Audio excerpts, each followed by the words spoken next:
Well, hello, I'm back, and I'm here for part two of the secrets of the universe that I was discussing with you earlier. And that's secrets of the universe.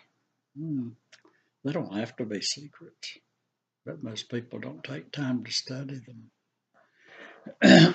There's a lot going on in your universe and the other universes as well. Now, I was talking to you about energy. Well, I left out a few. I said there was gravity, there's the Van Allen radiation belts, there's the sun itself pouring energy in on us all the time. All the time. It never stops. Now, we get a break from the sun at nighttime, but that's all. And, well, we have the different frequencies. You've got the electromagnetic spectrum, of which you can only see part of. That's a big one. You got all kinds of X-rays, gamma rays, FM, AM radio, energy, all that being broadcast. Your body deals with it, absorbs it. Now they've come up with the 5G telephones. That's very powerful. It's just too powerful for the human mind. You don't really need that. They're overdoing it, folks. They're going to hurt you with this one. You might look for some increase in brain cancers and so forth. I mean, it's possible. I ain't going to do like Donald Trump said, windmills cause cancer. We're not doing that. But what I am saying is you just better watch it. They're getting too froggy with their technology and they're leaping a little too much. But, you know, if you got to have it, I guess you got to have it. I got mine, my old Samsung 7 that I use, and it's on, as far as I know, it's still on 4. It's not on 5. Don't intend to push it to that. Um, there's a lot of energy floating around in this universe. A lot of it. A lot of it ain't got here yet. It's on the way, but it hasn't got here yet. What is all right, first of all, we don't create energy back really to give back to the prime creators. They were so nice and loving and kind. They gave us everything at one time, and they don't expect anything back. It was like the sun shining. The sun never expects anything back. Well, now, this character running around the universe named Jehovah, he does. He's trying to rip you off into thinking that you owe him. Just be careful with that. If you're going to believe in one of those big 3 religions, just watch out for that. He wants your undivided attention as the only God in the universe. Pretty selfish, which isn't really the case. He's a usurper of the prime creator's authority. As I said, this is a free choice universe. Well, Jehovah, one of the created beings, he's multidimensional. He can skip from one dimension to another at will if he wants to. He chose the route he's on. He chose that way. He chose to exalt himself above measure, the same thing he accuses Satan of. He is exalted above measure because he has exalted himself. He he is just that way. Now, the things with the authority and power, you can create out of nothing. Well, it takes energy that you'll be using, but you can create with your mind the kind of life you want, what kind of interior decoration you want to do with your own body and mind. You can do a lot, but you have to think about it. You have to activate your chakra energy centers. You can do that several ways, but the one I used and the one I prefer is just to close your eyes and look straight up. It kind of throws your mind into neutral. And when your mind goes into neutral like that, you can be open to some things. No, it's not like witchcraft or something. I wouldn't compare it to that. I mean, I know some of the Christians well, sure as the world, because they don't understand anything anyway. They think everything's demon that happens.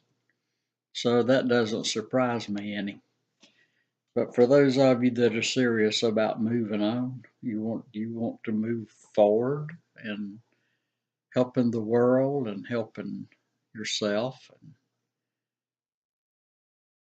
we all want to go out into the cosmos in the best shape we can, I think. I'm hoping we do. I know I do. And if you're not looking to improve yourself, what are you doing? Hmm? You're just going to cruise off of the energy that was provided, and you're not going to try at all to make anything better anywhere because we know what state this planet's in. This is a Goldilocks zone planet. This is the ideal for life, and we have messed it up.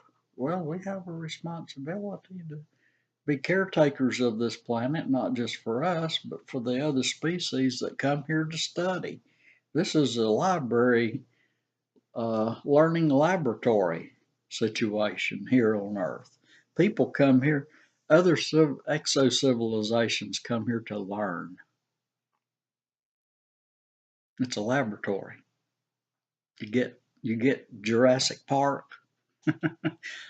Well, we're their Jurassic Park in a way, in some ways, but not totally.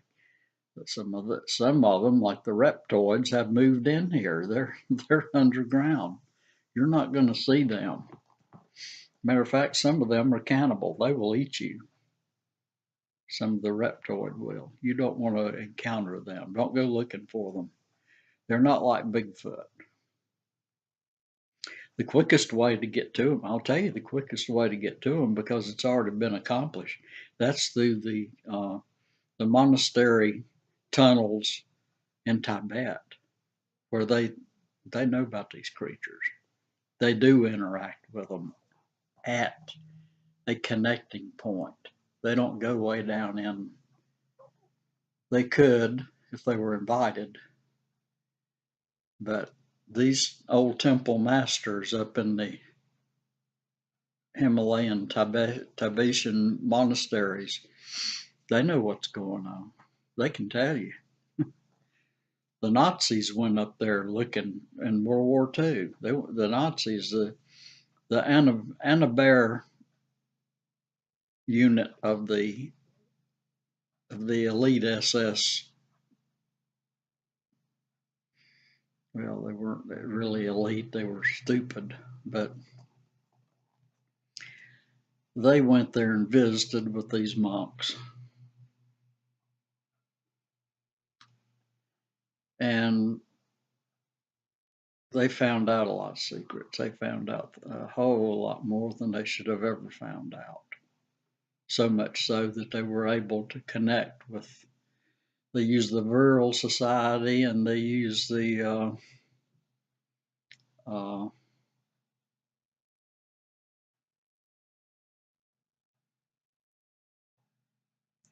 they used women that were communicators into the spirit realm.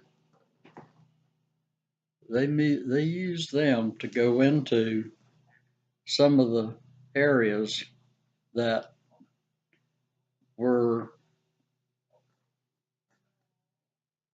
involved in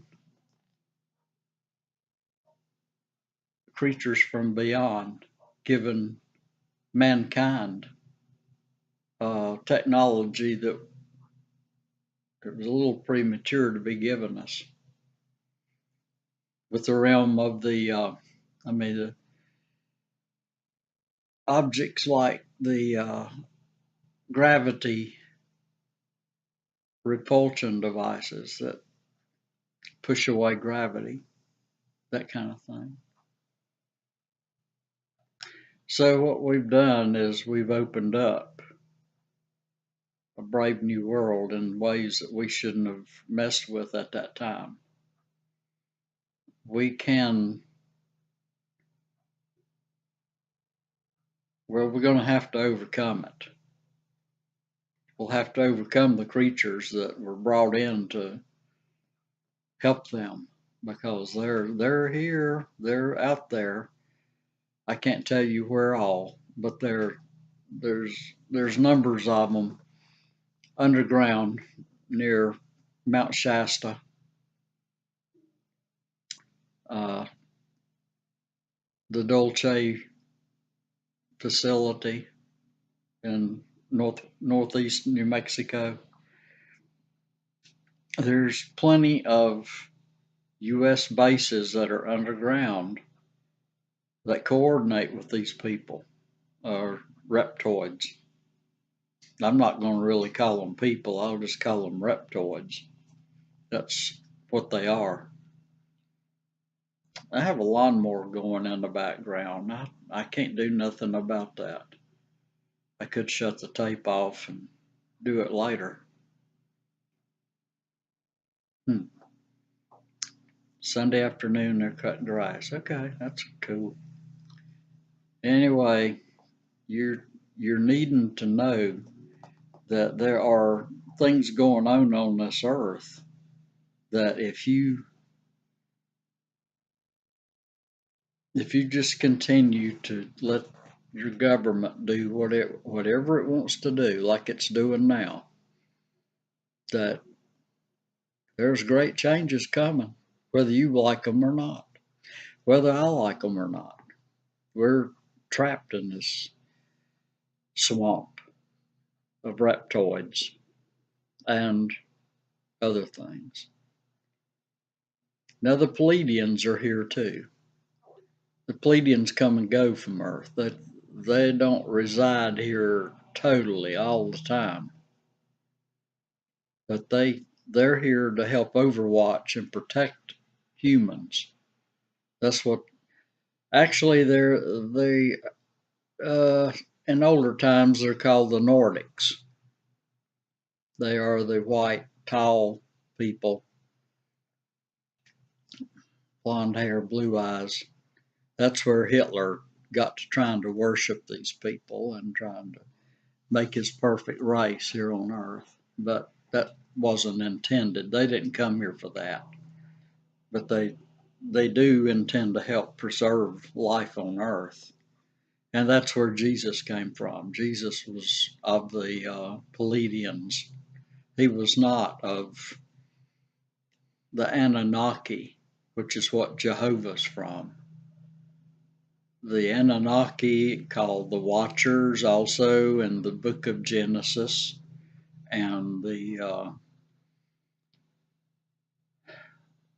call the Elohim also. That was another name. They had three names. Anyway, the Watchers, the Elohim, and then the Anunnaki. It's all the same name, really. It's same people. Now, they come from as best they can determine, a place called Nibiru, which is commonly called the 12th planet. It really isn't the 12th, but that's what they call it. And it makes like a 3,600 year orbit around the Earth, and it's due for another one. Well, that's what they say, and I've tried to keep up with the space telescopes that are trying to track it, and it is right now it's just kind of wavy. You can't pinpoint exactly what anybody's talking about. So until I hear more, I'm going to put it up on the shelf and leave it alone. That's the smart thing to do. Don't be trying to justify something that you can't prove. I mean, not like that. That's you get people afraid for nothing. Now there's some that says that it is coming through. It's out near where Pluto is now, and it's affecting all the gravities of all the different planets, and they're interacting with each other and causing weather turmoil and stuff. There's a lot of things causing the weather turmoil. So I'm not going to push that theory. Or if you some people don't think it's a theory, they think it's a fact. But whatever, I'm not pushing that one. That's one that can wait. Because if it's on the way, it's going to be here someday. You won't have to wait forever for it if it's coming in our lifetime. So why get worried about something too early when, hey, what can we do about that one? Not much. All you can do is get ready to get off the planet somehow or other with some sort of space arc that you can come up with. It's about all you can do for a situation like that. So, you know, I'm not pushing it. The thing with what I am pushing is to expose the cabal that we've got running our government, the United States Incorporated. Now, I've used that term quite a bit on Twitter. A lot of people haven't bought into it because I don't know that you trust the United States Incorporated, that you don't really know what that means. It means it's a corporation, and it really is incorporated. The United States of America is incorporated, and it has to be to function as one of the world governments. Because what you have in a world government is you've got trade with the other nations. And when you have trade, you have to have an organizational setup to deal with problems. Because as we're seeing with Donald Trump, problems are going to get enormous. And you've got to be able to have situations and set up and groups set up to deal with these situations. Because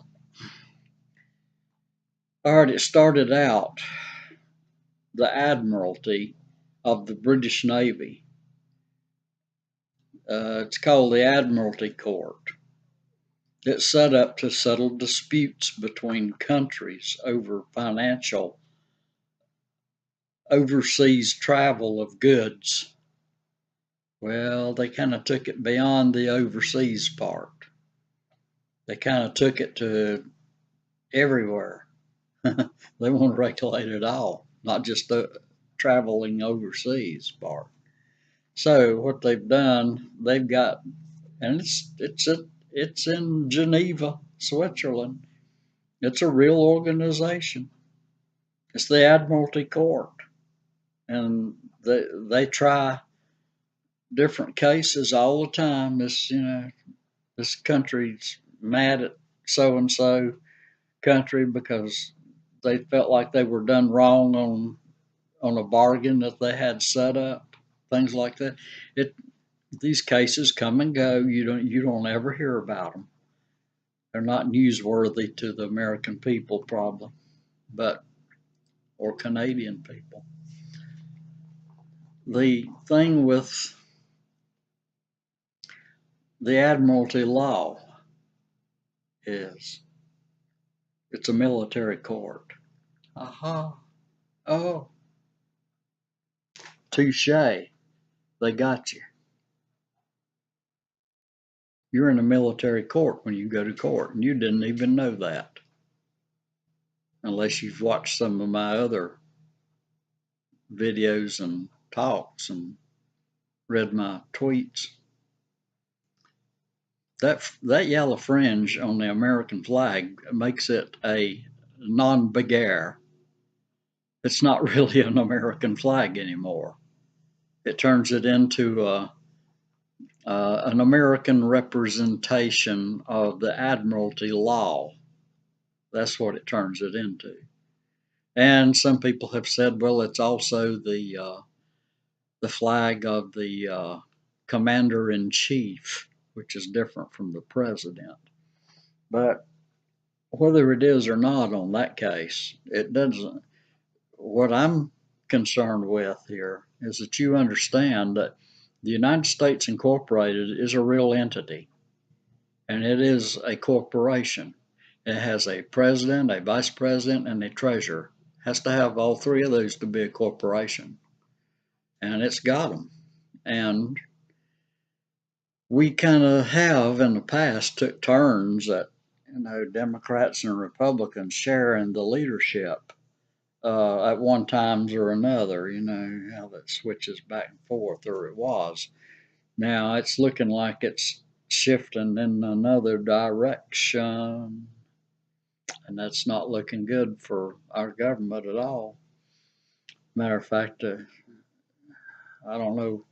I don't want to get into that on this video. This is about power structure right now. I was talking about a while ago the creative universe, and I was trying to fill in more of what I left out on the first tape on that one. Now I'm trying to fill you in on some of the things that are very important that are not being discussed. So we need to find out. If you have to research it yourself, go do it. I mean, I encourage that.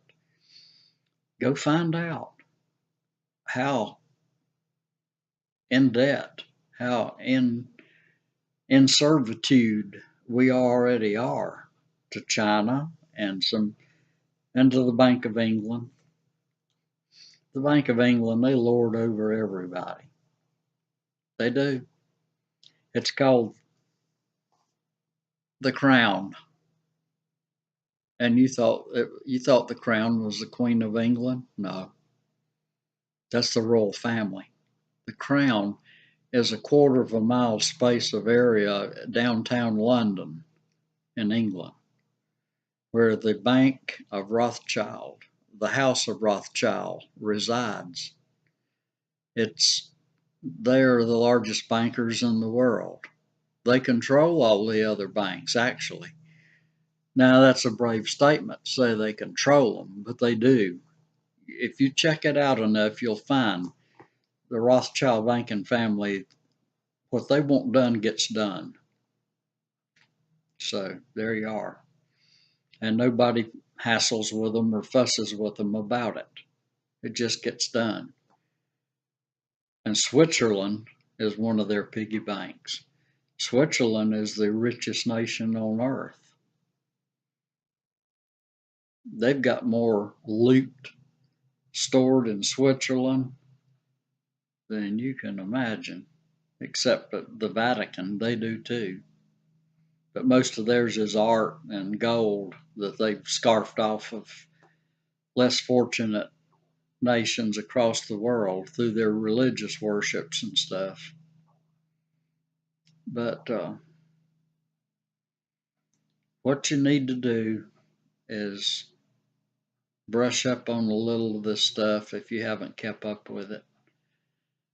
Because there's a lot fixing to happen in the United States Incorporated, our government. And the more of a background you have on what's going on, the more you'll understand it if you want to. Or you can You can do like some seem to be doing. You can sit back and do nothing and watch your ball games and wait for the shooting to start. Uh, well, what do you think is going to happen eventually? You can't have everybody starving in the street. They're going to go anarchy on you eventually. And if, a proper managed anarchy ain't such a bad thing. But you're dealing with people that have never functioned under anarchy before. And they're not likely to obey the rules that anarchy sets. Anarchy has principles. It's not laws, it's principles. Such as don't start nothing, won't be nothing. Oh, yeah, that's a principle. Things like that. Uh, Anarchy is just the common man's common sense law, is what it is. And if you try to make something else out of it, well, that's not really going to help matters any. But like I said, the newbie beginners that try anarchy are probably going to have a rough time with it because they've not done it before. It's an untested system that will have to be made to work, like our founding fathers did for uh, the Bill of Rights and the Constitution and all that paperwork they worked out. There's not much written too much for guidance on anarchy. And usually anarchies don't last. And the reason they don't last is because the people, here's the sad part, the people demand that somebody step forward and do something about it. And when that happens, usually it's a dictator strongman that steps forward and says, okay, I will correct everything, but you got to follow me after that. And you wind up with the same situation you just tried to get out of. It's just a different person that says, all right, follow me and we'll get this anarchy stopped. Well, it's kind of hopeless. Mankind's got a lot to learn about giving everybody their rights and letting everybody feel accepted. And I don't know when it's ever going to happen, if it will. It would be nice. But everybody doesn't want to be nice. A lot of people just want to rule over somebody. That's bullying. It's like people trying to tell me how to run my videos. That's bullying. You don't need to tell me how to run my videos. I don't tell you how to do your Twitter page or your Facebook page. That's not me. I don't do things like that. But there are people out there that, just so you'll know, that think they need to determine what I talk about and what I don't. And you know what? They're average people. They're not government people. And that's the kind of problem we got in this country. People want to stick their nose in everybody else's business.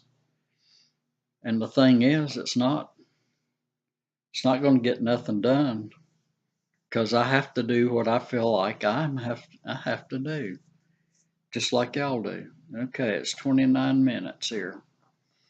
So I'm going to shut this one down and post it and see if it helps some of you, if it enlightens you or makes you feel better. To me, I'd rather know stuff than not know it. Some people, they will admit and tell you that I have a cousin like that. She tells me I like to talk to you, but don't tell me nothing that's fixing to happen. I don't want to know it. Okay, I don't. Bless her heart, she's had a rough life raising children. But there's more things on the way that she's happier not knowing what's coming. And there's some out there like that. All right, it's 30 minutes now. I'm going to sign off, and I know that there's a lot more to discuss. I'll get to it eventually. I doubt if I'll run out of ideas. So if you're hoping that I'm going to run out of ideas to talk about, oh, you don't know me. Okay, bye bye.